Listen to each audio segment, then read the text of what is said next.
Bonjour, Madame Chartrand. Bonjour, garde. Qu'est-ce que vous faites? Vous allez reprendre vos contractions avec cette injection. C'est mon 4e enfant. Je veux pas provoquer l'accouchement. Ah, ben c'est pas moi le médecin, madame. Je l'ai pas vu, le médecin. Il me connaît pas. Je veux lui parler. Non, il n'est pas au département, mais il nous a donné ses instructions.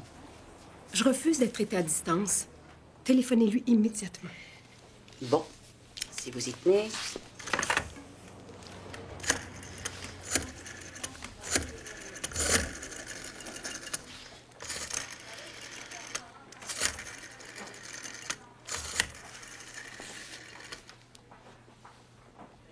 Ah, bonjour, docteur. Ici, Garde Légaré. Madame Chartrand refuse qu'on provoque son accouchement. Bon, elle n'a rien à décider. Donnez-lui son injection, puis si ça suffit pas, là, augmentez la dose. Et ne me dérangez plus avant qu'elle soit à terme. Compris? Oui, bon, très bien, très bien. Excusez-moi, docteur. Je vous en supplie, laissez mon enfant naître quand il va être prêt. Qu'est-ce que ça vous coûte de laisser faire la nature? Oui, je vous comprends, madame, mais c'est le médecin-chef. Et on va me congédier si je respecte pas ses ordres. Vous n'avez pas le droit de me forcer.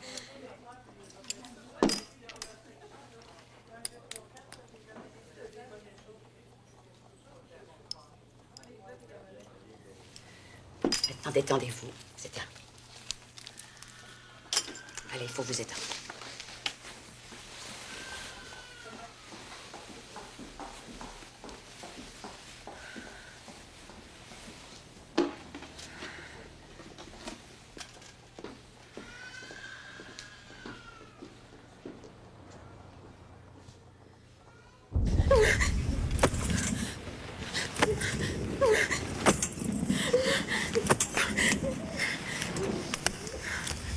Tu viens me dire qu'est-ce qu'ils t'ont fait.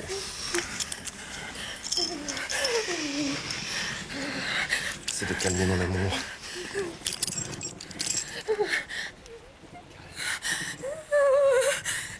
Calme-toi.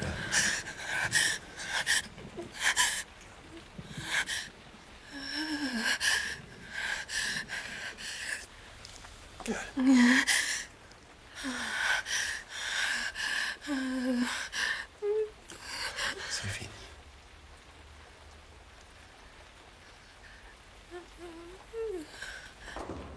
Garde!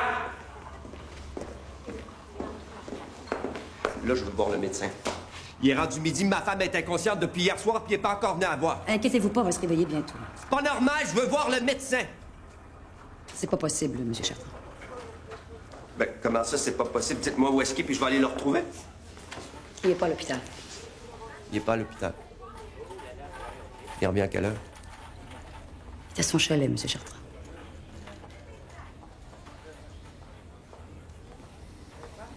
Depuis quand?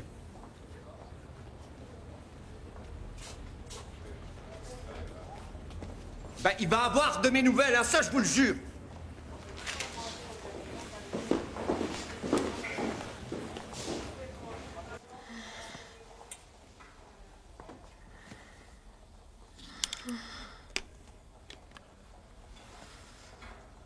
Simone. Simone, réveille-toi. Tu as eu ton premier fils, mon ange. Un fils. Où est-ce qu'il est? Il est à pouponnière. T'étais trop mal en point pour le prendre. Mais inquiète-toi pas pour lui, il est en pleine forme. Qu'est-ce que c'est ça? T'étais tellement agité, ils ont eu peur que tu tombes de ton lit.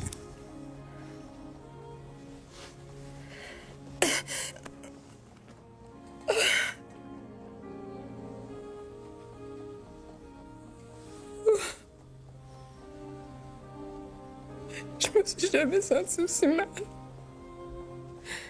Qu'est-ce qui s'est passé, Michel? L'enfant est né par le siège. Ils t'ont fait beaucoup de points de suture.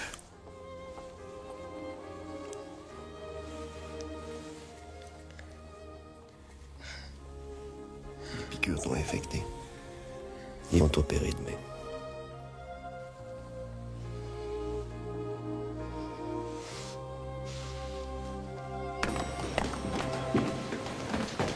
Apo! Salut. Salut. Ça en est rendu où, notre affaire? Il y a un os, je peux rien faire sans le dossier médical de Simone. Qu'est-ce que tu veux dire? Tu l'as pas? L'hôpital dit qu'il a été perdu, soit par le département d'obstétrique, soit par les archives, comme par hasard.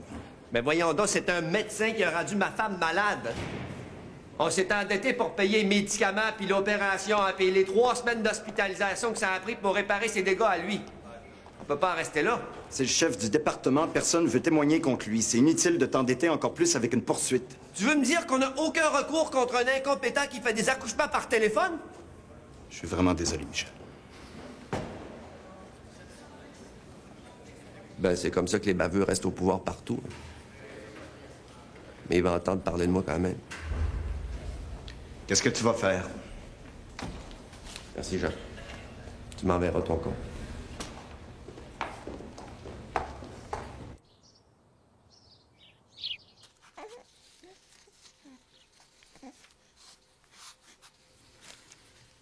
Le juge boit de plus en plus.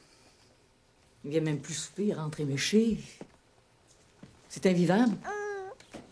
Tu devrais lui parler, Simone. Moi, il m'écoute pas. Tu dois le recevoir avec une litanie de reproches, je suppose. Qu'est-ce que tu veux que je fasse? Le féliciter pour l'enfer qu'il me fait vivre? Mais vous devez vous connaître après tout ce que vous avez vécu ensemble. Parlez-vous. Papa est un homme sensible. Tu devrais pouvoir le comprendre pour l'aider. Évidemment. Tu es de son côté même quand il a tous les torts. Non, prends pas ça de même. Non, c'est pas ce que j'avais dit. Il n'y en est pas question. Je te rappelle là-dessus, OK? Ah, c'est vous, ça. Il était temps que je vous parle, docteur. Vous êtes monsieur... Chartrand. Michel Chartrand. Le mari de Simone Chartrand que vous avez passé proche de tuer par téléphone, hein? Sans laisser de traces comme un criminel baveux que vous êtes. Faites attention à ce que vous dites. Non, toi, fais attention à ce que tu fais. On va finir par se débarrasser des petits faiseux comme toi, hein? Ma plainte est enregistrée. Puis si jamais t'as le malheur de faire encore disparaître un de tes dossiers, je te garantis que tu vas rendre compte de tes actes comme tout le monde. Monsieur Chartrand, écoutez bien. Puis t'as beau avoir un beau poste, hein, puis des diplômes de pacotille, moi aussi, je suis capable de passer proche de tuer quelqu'un. Puis ça se fera pas par téléphone. Oui, j'ai compris.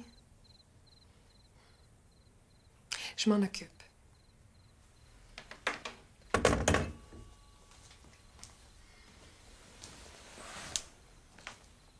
C'est qui se passe? Si ma mère est en larmes, mon père est pas rentré. Qu'est-ce que tu vas faire? Je vais lui ramener. Je sais où le trouver.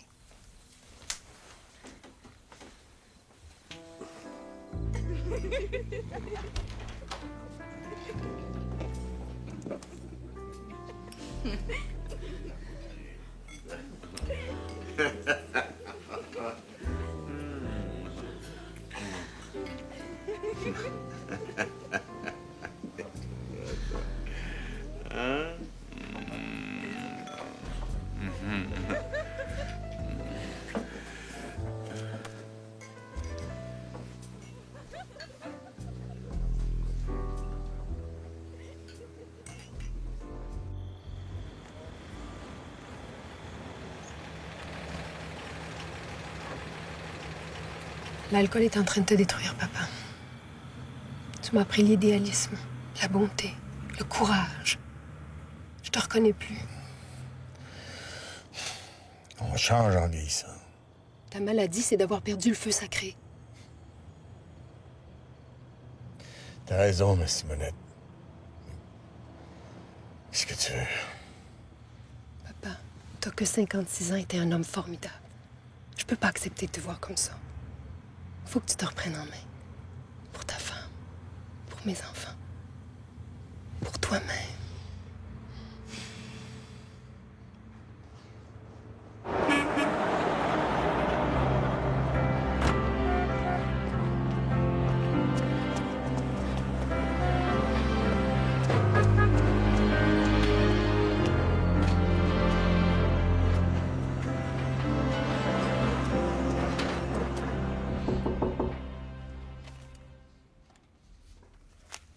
Entrez.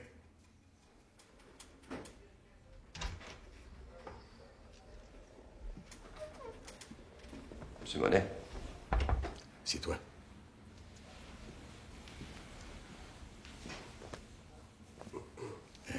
Cigare? Non, merci. Je passerai pas par quatre chemins, Monsieur Monet. Vous savez que j'ai toujours eu beaucoup de respect pour vous, puis aussi pour vos idées. Alors, je peux pas accepter de vous voir perdre votre dignité. Simone et toi, vous êtes jeunes, vous êtes des idéalistes. Vous pouvez pas comprendre les déceptions de l'âge mûr. Alors, je sais que vous aimiez la politique, puis qu'on vous a coupé les ailes. Je sais aussi que la mort de votre fils a brisé votre famille. Mais un homme d'envergure comme vous peut être encore utile à la société. Non, refais pas sa vie à mon âge. Si vous arrêtez pas de boire, vous pourrez même pas rester sur votre banc de juge. Puis vous risquez de finir votre vie dans la déchéance.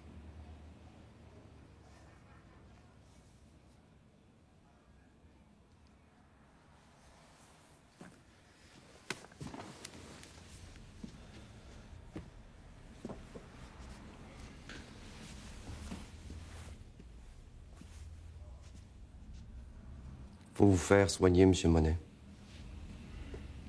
J'ai déjà fait des démarches à l'Institut Prévost.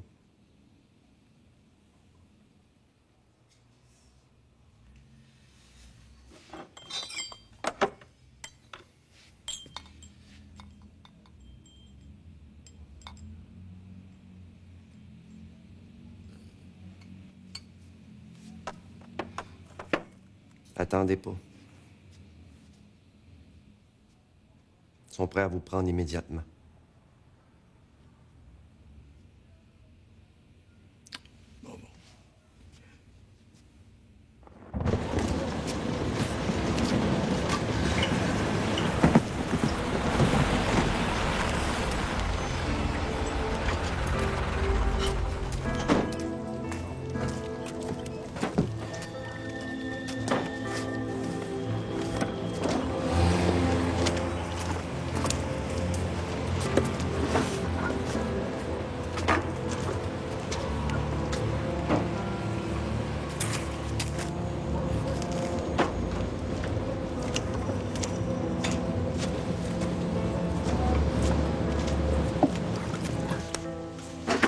Bonjour, madame, bonjour. Bonjour.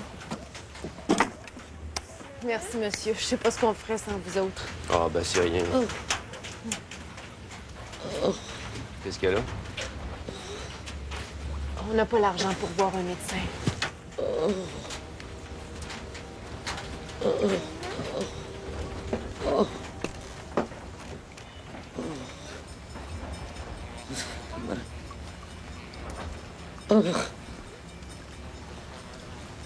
Je vais vous faire envoyer le docteur Ferron.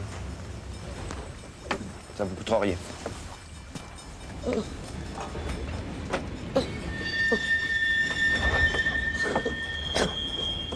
T'as dit que c'est scandaleux de voir une pauvreté pareille à 2 pas de chez nous. Hein. Ils n'ont pas d'eau, pas d'égout, pas de trottoir, pas de service d'incendie. On est supposé vivre dans un pays civilisé. Hein. Moi, je te dis, Simone, ça n'a pas d'allure. Il y en a qui vivent dans des cabanes faites en boîte d'orange. Faudrait faire quelque chose. On peut quand même pas construire des logements. T'as déjà fondé une Saint-Vincent-de-Paul pour les aider.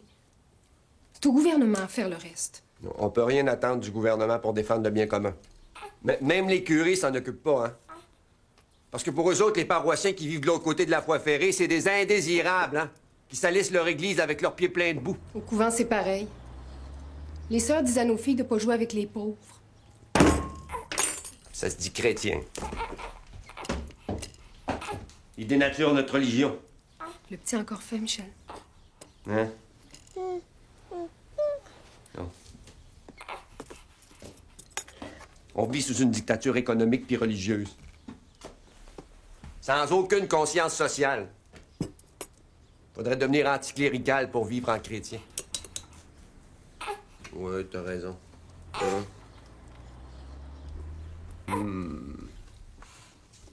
Toi, au moins, tu manges.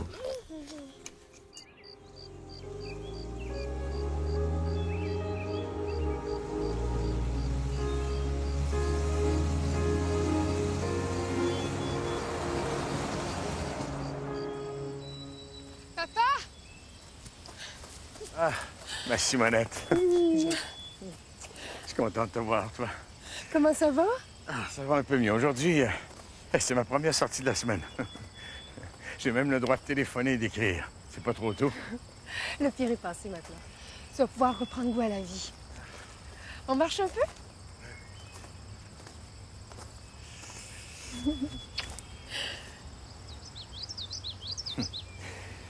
Mes souvenirs de bonheur remontent si loin.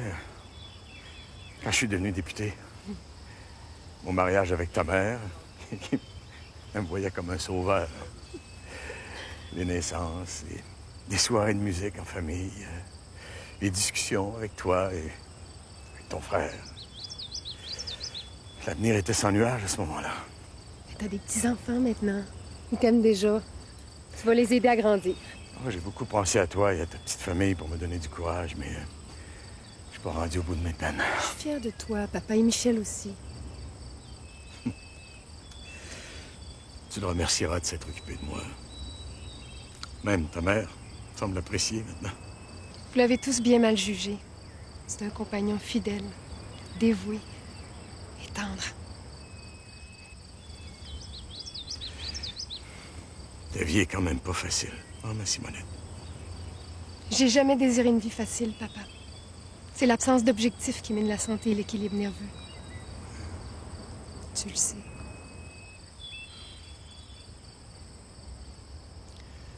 J'ai manqué de confiance en vous, mais je suis bien heureux de m'être trompé.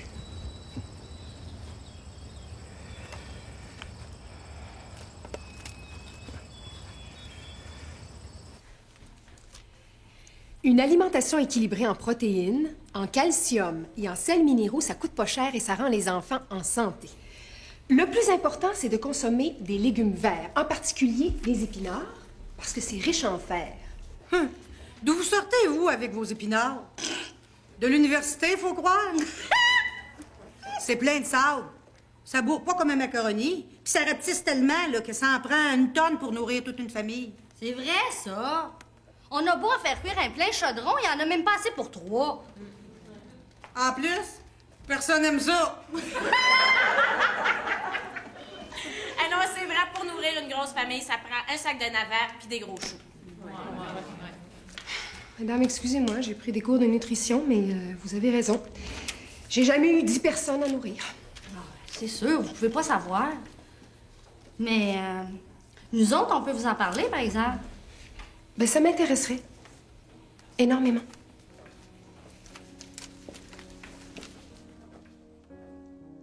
Cher papa, un mot pour te dire que je pense à toi. Les enfants viennent de s'endormir beaux comme des anges. C'est le seul temps qui est vraiment à moi. Je pensais rédiger les 2 conférences que j'ai à préparer pour l'école des parents de la Rive-Sud. Mais tu hantes mon esprit.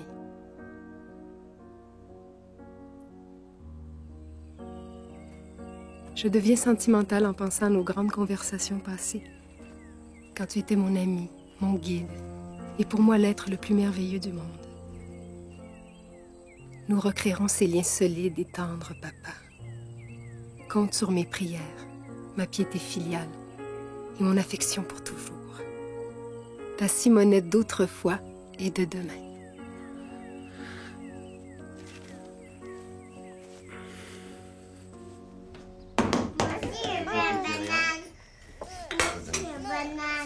Tu veux une banane? Mais prends un morceau. C'est mon père.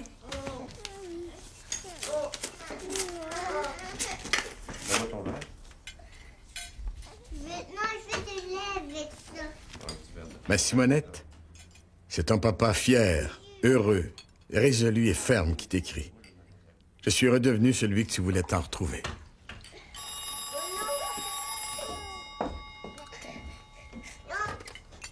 Allô? Oui, c'est moi. Quand?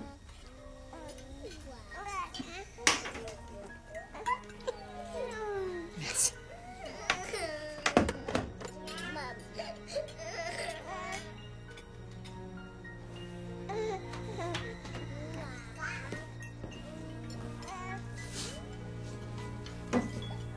C'est mon père. Il fait une hémorragie cérébrale. Trouvé dans son lit. Il est mort.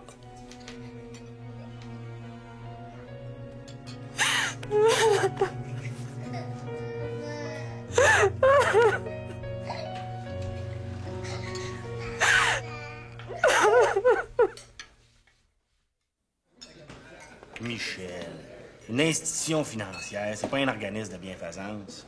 Non, mais si on a fondé une caisse populaire, ça arrive sud, c'était pour venir en aide aux petits salariés. On va pas commencer à faire comme les grosses compagnies de finances qui tiennent le pauvre monde à la gorge dès qu'ils ont le malheur de remprunter une pièce. On peut quand même pas prêter à des gens qui ont rien à offrir en garantie. Tu voudrais prêter rien qu'aux riches? On est tous des coopérateurs dans une caisse. Ce qu'il faut, c'est aider les membres à s'organiser. On pourrait même faire de l'éducation, donner des cours de budget. Michel, tu vas avoir une salle pleine d'emprunteurs puis qui n'ont rien à administrer. Ça risque d'être déprimant. Mais c'est toi le président puis le responsable de la commission de crédit. Mais c'est moi le gérant. Faut quand même pas oublier qu'on part seulement avec 5 000 piastres. Je dis pas qu'il faut qu'on risque notre capital, mais si on veut aider le pauvre monde, faut avoir des critères de prêt adaptés à notre clientèle. On a déjà les taux d'emprunt les plus bas de la province. C'est pas rien, ça, Michel? Ben oui, mais c'est ma plus grande fierté. Puis vous allez voir, ce sera pas un handicap. Notre caisse va être la clé du développement de la Rive-Sud. Je le sais, Michel. Et des fois, tu me fais peur avec ton âme de missionnaire. Ben là, tu devrais pas t'inquiéter. Je veux dire, les missionnaires, ils ont répandu leurs idées partout dans le monde, puis ça a marché, leur affaire, hein? Papa a nommé un exécuteur testamentaire. C'est lui qui va régler toutes ces questions-là. Moi, je veux seulement ses textes de discours, de conférences, puis ses agendas. J'éprouve moi aussi un grand chagrin d'avoir perdu mon père, mais au moins il repose en paix. Tandis que toi, t'es en crise nerveuse depuis des mois. Tu pourrais avoir au moins un peu de compassion. Tu viens même pas prier sur les tombes de ton frère et de ton père. On dirait qu'on pratique pas la même religion. Maman, ils sont toujours présents dans ma tête et dans mon cœur. Mais ce sont les vivants qui ont besoin de nous.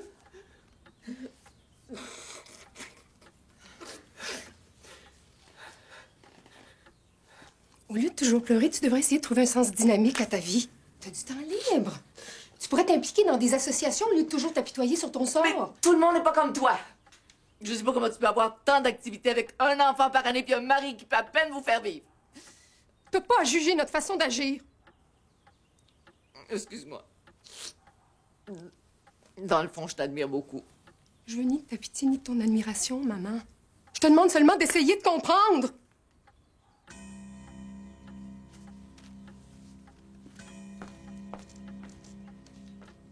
C'est épouvantable.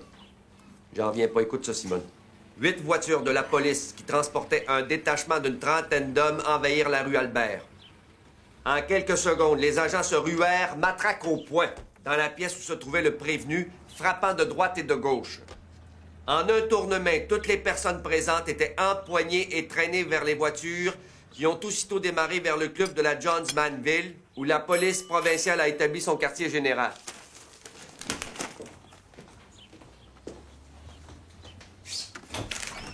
Bonsoir, Philippe. Bonsoir. Bonsoir, Gérard. Michel me lisait justement ton article. Entrez. Bonsoir. Bonsoir. Bonsoir, Michel. Salut. Avez-vous soupé? J'ai du spaghetti pour tout le monde. Non, merci, on est trop pressés. On est venu demander à Michel de venir parler au gars d'Asbestos. Trudeau est venu nous donner un coup de main, mais il est reparti. On fait une assemblée tous les jours pour soutenir le moral des grévistes, mais on a besoin d'aide. Asbestos, c'est trop loin. Michel doit être à son travail demain matin. On peut s'en occuper. On va vous le ramener. Ça n'a pas de bon sens. Les ouvriers se font matraquer parce qu'ils repoussent les briseurs de grève. La police les entasse dans des fourgons blindés et il se passe des atrocités au quartier général de la police. Il faut que tu viennes, Michel.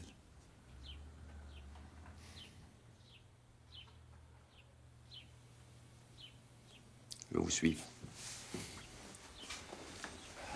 Merci, Simone. Bonsoir.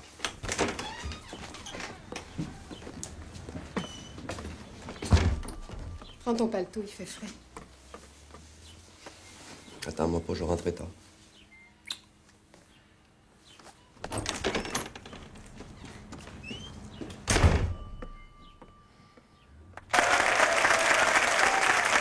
Là, ils vous disent qu'ils vous frappent pour protéger la paix sociale. Hein? Ben, quand on frappe le peuple pour protéger la paix sociale, ben, c'est une paix sociale de farceurs!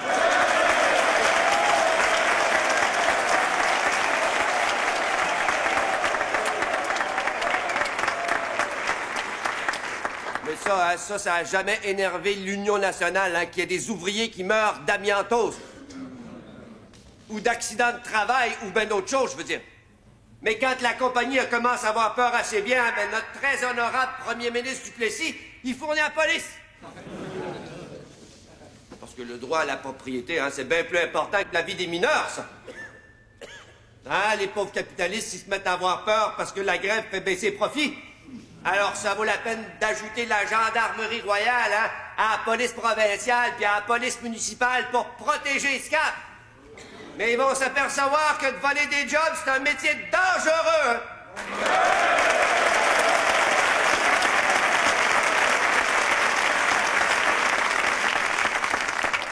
Faudrait un nom de la mine pour que ça arrête. Non. La mine, c'est votre gagne-pain, puis faut pas la détruire si vous voulez y retourner. Qu'est-ce qu'on peut faire d'abord? Ben, qu'est-ce qu'on peut faire? Il faut tenir, mes frères, faut tenir, hein? Votre grande force, c'est d'avoir raison. Puis d'avoir le courage de résister aux menaces et à l'intimidation. Toute la province est en train de se réveiller. Même le clergé est ébranlé de voir ses fidèles sacrifiés à l'autel du capitalisme. Monseigneur Charbonneau, il a ordonné des collectes aux portes des églises pour vous venir en aide. Puis toutes les unions de la province, s'organisent pour vous fournir des secours. Alors, c'est vous autres, C'est vous autres, les mineurs d'Asbestos, puis les mineurs de Thetford Mine, puis de Black Lake, qui pouvaient faire cesser l'esclavage de notre nation. Vous allez devoir en payer le prix avec vos familles, puis vos enfants, puis vos femmes. Mais vous êtes le seul espoir des ouvriers humiliés, empoisonnés, mutilés de la province de Québec.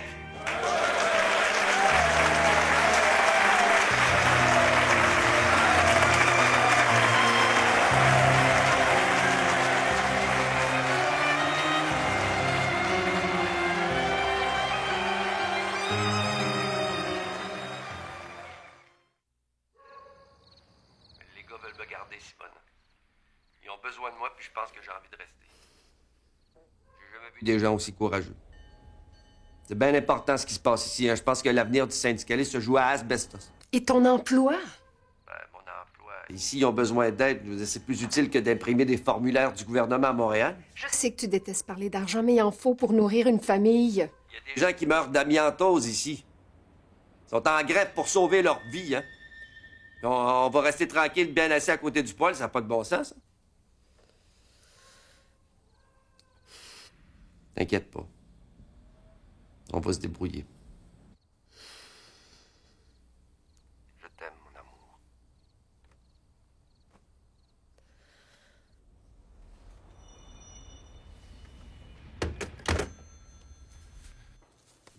Oui, un petit chaperon rouge. Il est parti chez eux. Oh, méchant loup, tu n'es pas la mère grand. Je reconnais tes grandes dents. Aou, aou. Je vais regarder dans ton ventre pour trouver l'homme petit chaperon rouge et sa grand-mère. Coucou, c'est nous. C'est pas ça. Vous dites merci, madame le chasseur. Bravo, les enfants, bravo. C'est ça, on se prend les mains, on salue. On va répéter encore demain, pour que vous soyez prêts quand papa va revenir. C'est quand? Bientôt, quand la grève va être finie. Pourquoi il ne revient pas? Moi, j'aime pas ça, la grève. Personne n'aime ça, Marie. Mais il faut la faire pour que les enfants mangent à leur faim et que les papas tombent plus malades dans les mines. C'est-tu des mines de crayons? Non. Les mines, c'est des grands trous dans la terre où il y a des milliers de travailleurs qui descendent pour casser des roches. Ah. Bon, on va ranger. Faut se déshabiller aussi. Johnsmanville est enragé noir. Je comprends, hein? Il n'y a plus un maudit cap qui peut passer avec les gars qui contrôlent les entrées de la ville. La compagnie est coincée, même la police peut rien faire pour eux autres. Après 3 mois, elle peut même plus affamer ses ouvriers avec les tonnes de nourriture qui arrivent. Geoffroy tient ses gars, mais il peut pas empêcher les bavures. Ça joue dur, Picard. Ouais, entendu, je te rappelle.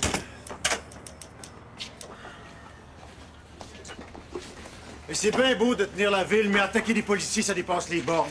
Duplessis va pas tarder à réagir. Qu'est-ce que tu veux qu'il fasse? Et la population est avec nous autres. Maintenant, il y a un bon prétexte, en tout cas.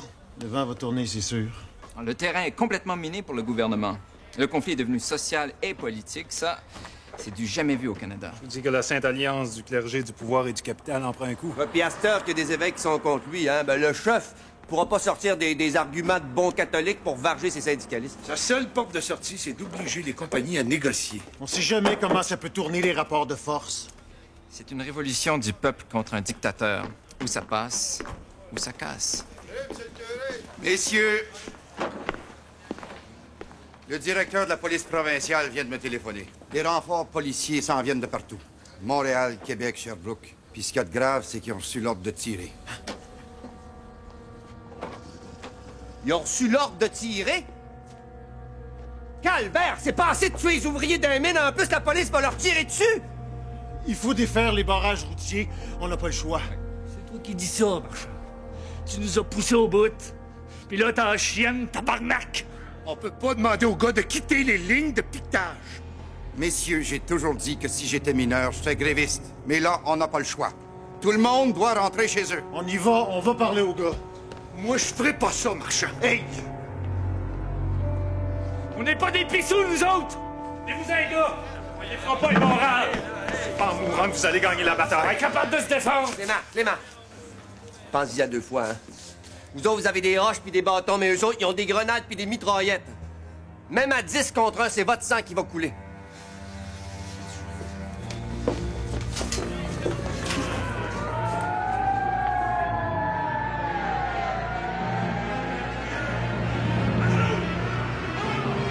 Suite aux incidents violents qui ont marqué récemment la grève illégale des mineurs de l'amiante, des renforts policiers sont arrivés cette nuit à Asbestos pour protéger les biens et le personnel de la compagnie Johnsmanville. L'acte d'émeute a été lu ce matin devant l'église par le juge de paix Hartley O'Grady de Sherbrooke. Les mineurs présents ont été sommés de se disperser immédiatement, sous peine d'être déclarés coupables d'une infraction qui peut être punie de l'emprisonnement à perpétuité. Pour éviter tout rassemblement, il est dorénavant interdit de former un groupe de plus de 2 personnes dans un lieu public. D'après nos informateurs, une centaine d'arrestations a déjà eu lieu. Monsieur Duplessis promet que la paix va revenir dans cette région de l'Estrie, paralysée par la grève depuis le 13 février.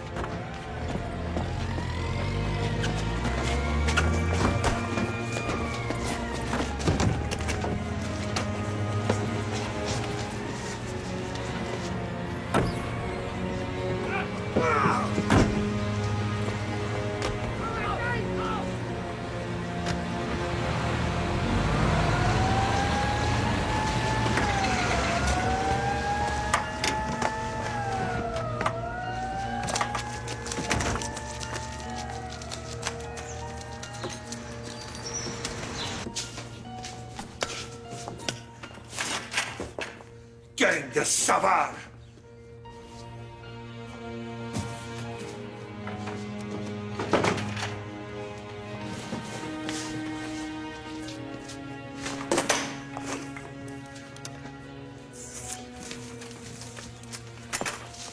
Le numéro de la CTC, c'est à Montréal, c'est de Montigny. C'est urgent.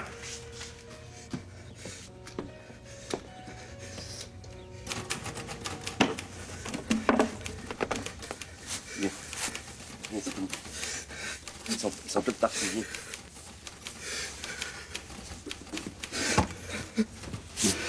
Bon, passez-moi Gérard Picard. C'est beau. Trouvez-les, c'est urgent.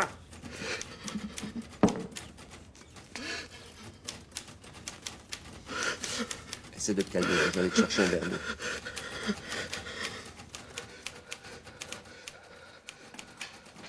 Alors, ils ont arrêté des travailleurs en sortant de la messe, hein, puis dans leur local de syndicat, puis dans la rue, puis dans les restaurants, puis dans les salles de billard, puis jusque dans leur maison. Hein. C'est de la folie furieuse, ça. Puis tout ça, pourquoi? Ben, parce que des mineurs veulent un contrat de travail, hein, veulent un salaire raisonnable. Le contrôle de la poussière qui est tue. C'est un crime de vouloir vivre. Puis pendant ce temps-là, ben, le gouvernement antisyndical de Duplessis, ben lui, il protège les compagnies américaines. Qui viennent piller nos richesses naturelles, hein, puis qui vont investir leurs profits ailleurs. On peut plus continuer de tolérer ça. Faut imposer le respect à ces bandits-là. Alors, la solidarité, hein, la solidarité, c'est la seule arme du peuple, puis elle va venir à bout de tous les dictateurs, puis de leurs mercenaires à matraque. Opus justitiae pax, hein. La paix est œuvre de justice. Quand il n'y a pas de justice, il ne peut pas y avoir de paix. C'est le désordre social.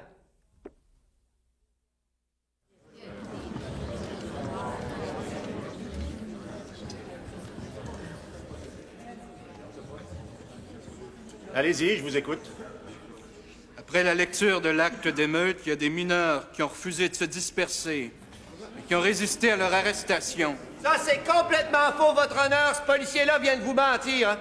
Ils ont matraqué des mineurs qui sortaient de la messe. Monsieur, vous n'avez pas le droit de parole dans cette cour. Ben, j'étais là, votre honneur. J'ai vu ce qui s'est passé. Vous n'êtes pas assigné comme témoin. Je vous somme de vous taire. Ben, assignez-moi, hein. Je vais vous raconter ce que j'ai vu. Sortez-le. Vous allez passer la fin de semaine en prison pour outrage au tribunal. Ben, l'outrage, c'est de voir des chrétiens mentir, hein? L'outrage, c'est de voir des chrétiens voler des fonds puis violenter des travailleurs impunément. C'est une justice de marionnette! Alors,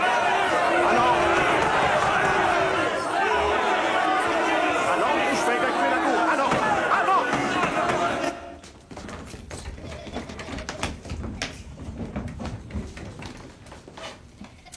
Merci, monsieur. Dis, maman, pourquoi les messieurs emportent notre piano? Je l'ai vendu. Faut un lit pour ta petite sœur. Et on va acheter une laveuse à tordeur. Allez, va jouer, ma grande.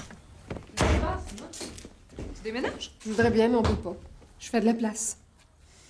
Oh, que je suis contente de te voir. T'as pris pour Michel? C'est pour ça que je suis venue te voir. Viens t'asseoir.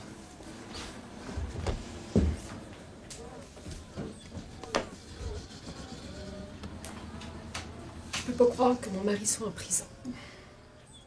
Gérard dit qu'il a fait une sortie musclée au juge. Mais inquiète-toi pas. Il va sortir lundi. C'est tellement révoltant ce qui se passe là-bas. Un homme comme Michel peut pas se contrôler devant tant d'injustice. Même le clergé se réveille. Monseigneur Charbonneau l'a dit en chair. La classe ouvrière est victime d'une conspiration pour l'écraser. Si le gouvernement était pas aussi antisyndical, la société pourrait changer sans tous ces affrontements. Tu l'as toujours dit, Simone. Les riches veulent pas de société juste parce qu'ils perdraient leurs privilèges. En tout cas, je fais plus partie des privilégiés. As-tu besoin d'aide, ma vieille? Merci, Alec. J'arrive quand même à me débrouiller. Michel va bien finir par revenir. Trouver du travail.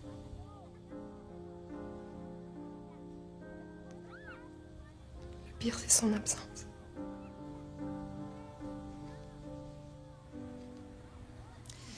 Bon. Qu'est-ce qu'on met à la place du piano? Tu changeras jamais, Alec. Puis je suis pas le seul à le dire, hein. Il y a un peintre, un monsieur qui enseignait à l'école du meuble, hein, puis ils l'ont congédié parce qu'il a publié ça, lui.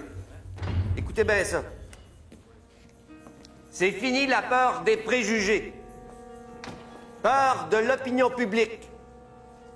Des persécutions. De la réprobation générale. Peur d'être seul sans Dieu. Peur de soi, de son frère, de la pauvreté, Peur de l'ordre établi, de la ridicule justice.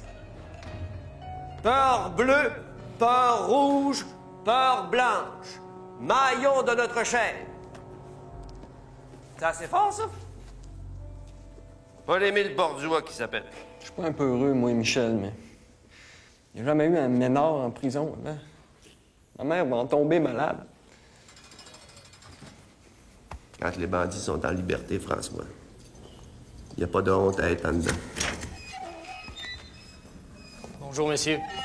Bonjour, monsieur. Ah ben, bonjour. Est-ce qu'il y en a qui voudraient se confesser? Ben, merci bien, monsieur l'abbé, hein, mais nous autres, nos consciences sont pures. Hein? À moins qu'il y en a qui ont eu des mauvaises pensées pendant la nuit, mais... moi, j'ai rien entendu.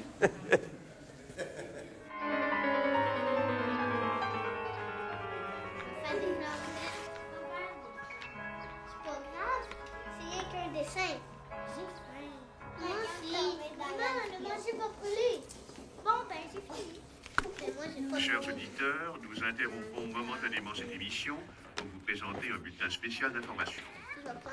Suite à la médiation de l'archevêque de Québec, Monseigneur Maurice Aupoint, la grève des mineurs de la région d'Asbestos a pris fin à 1h30 l'année dernière, après 4 mois de grève. Les ouvriers obtiennent une augmentation de 10 cents l'heure et la compagnie s'engage à reprendre ceux qui ne seront pas trouvés coupables. La grève est finie! Papa va revenir bientôt! Pour l'instant, la compagnie ne s'engage pas à éliminer la poussière d'amiante. Ceci maintenant. On a gagné nos épaulettes!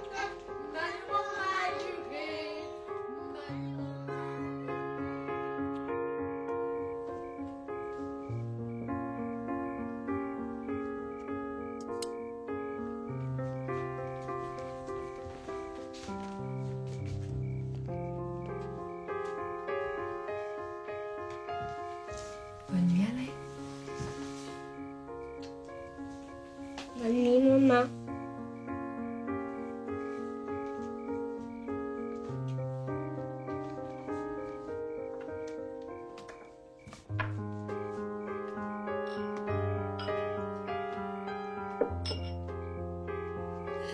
Merci, monsieur.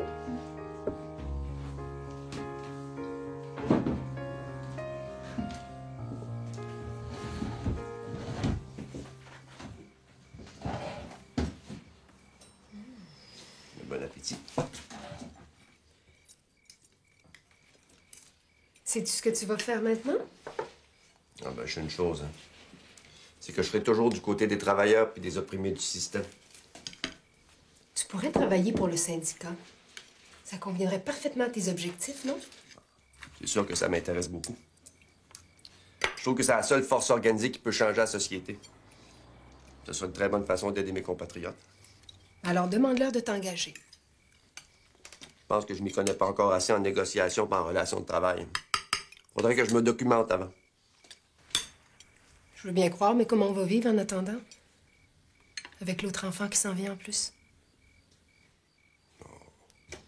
Omnia vincit amor, hein? L'amour triomphe de tout. Je veux bien croire, mais ça m'empêche pas d'être inquiète. Faut se faire confiance, Simone. On est assez fort pour surmonter bien des difficultés. On a choisi de vivre ensemble pour s'aimer.